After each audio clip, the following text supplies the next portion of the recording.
waxaa si habsami leh uga socoto magaalada Beledweyne ee caasimadda gobolka Hiiraan gaar ahaan kaliya dhagax jibis hawsha dhismaha biyo xireenka webiga Shabeelle la doonayo in lagaga hortago fatahaada uu sameeyo webiga Shabeelle dhexmara magaalada Beledweyne waxaana kaliyan oo ka mid ah meelaha ugu haleelsan ee xilliyada fatahaada uu sameeyo webiga Shabeelle ay ka soo baxaan biyaha ugu badan ee saameeya magaalada waana marinka kaliya ay ka soo galaan webiga Shabeelle biyaha ka yimaada xilli roobaadka buuraha ku hareeraysan Beledweyne sidoo kalena ay ka soo baxaan biyaha ugu badan ee saameeya magaalada gaar ahaan xaafadaha Kuushin iyo Xawtaako dhismaha ka socda kaliyan ayaa isugu jira qoytaan lagu balaarinaya baaxadda owlaha kaliyan iyo waliba dhismaha derbi shub ah oo laga dhisayo hareeraha kaliga injineer Cabdirashiid Cali Cumar Foode oo ka mid ah injineerada wada hawsha dhismaha biyo xireenka webiga Shabeelle ka socota kaliga dhagax jibis ayaa faahfaahin kooban ka bixiyay hawsha dhismaha biyo xireenka ka socota kaligaasi qaabka loo dhisayo waliba inta kiiloomitir ee la dhisayo warbixinta guud haddaan idinka siiyo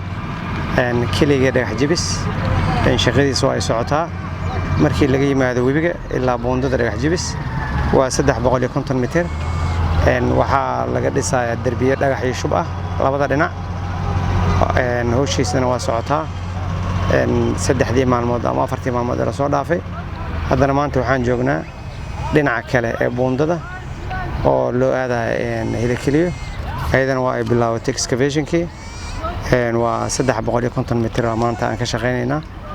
aan isku tar shaqada hadda la qabtay oo dhinaca laga qabtay waa 500 mitir oo dhirir ah waxaa kalentoo laga qabtay dhinaca kale nadaafadiina waa ay socotaa oo ilaa 3 kiiloomitir dhul la nadiifiyey markii isku soo duuduub shaqada waxay socotaa si habsami alxamdulillaah rabbil caalamiin waxaan rajaynayaa Ilaahay subxaanahu wa ta'aala inuu shaqadan uu si loogu talagalay noogu fududeeyo warbixinta guud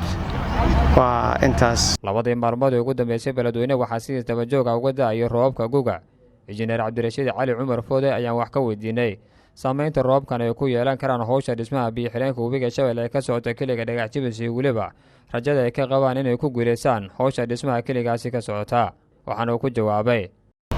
rajada alxamdulillaah aad ay u fiican tahay waxaan rajaynayaa hadduu Ilaahay yiraahdo usbuuca soo socdo in aan dhul fiican aan banayno ilaa 2 usbuuc soo socoto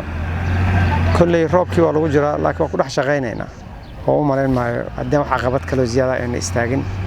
inay naga istaajin doonto shaqada dhinaca kale waa ka socotaa dhagax jibis dhagaxii waa la dhisoohayaa iyo shubkiisii marka waa soconaysaa hawsha insha Allah qaar ka mid ah odayaasha iyo waxgaradka xaafadaha Kuushin iyo Xawtaako ayaa soo dhaweeyay hawsha dhismaha biyo xireenka webiga Shabeelle ka socota kaligaasi ayagoona faahfaahin kooban ka bixiyay saameynta kaligan oo ku yeeshay xilliyada fatahaada uu sameeyo webiga Shabeelle xaafadaha Kuushin iyo Xawtaako waxayna si wadajir ah uga mahad celiyeen cid kasta oo qowl iyo ficil uga qayb qaatay sidii lagu heli lahaa hawsha dhismaha biyo xireenka webiga Shabeelle ka socota kaligaasi qaabku si howl wanaagsan u socotaa qaabku waxa weeye nimanka injineerada joogay odayaasha iyo dhalinyarada culimo udiik intaba looma kala helo wax dhibaato ah hadda hadii Ilaahay yiraahdo xoogay roobkaas gale ahayno deeqadaas aynu ma jiraan iyadana waa lagu dhaxdhisaa wad arkaysa rajada in aad ay u weyn tahay alla ilaahay biyada baato anagu ka baqamayno rajada in aad ay u weyn tahay aadan ugu faraxsanahay sida hawshu u socoto Ilaahay wuxuu noo keenay nimankan hadda la baxay sadaqadan inay biyo naga xiraan waxaan rajaynaynaa marka inaan dibdib u guurin sanadkan wax ka dambeeya inaan dibdib alaabteena u raran jingadana aan u fiiqin anigaan kula hadlaayo sanadkii waxaan shaqalaanahay 5 bilood waa la qoday waa kaasa derbiyaha waa la dhisay aad baa loo banay shaqadu si fiican u socotaa Khalid Maxamed Ismaaciil Kacase Hirshabeelle TV Beledweyne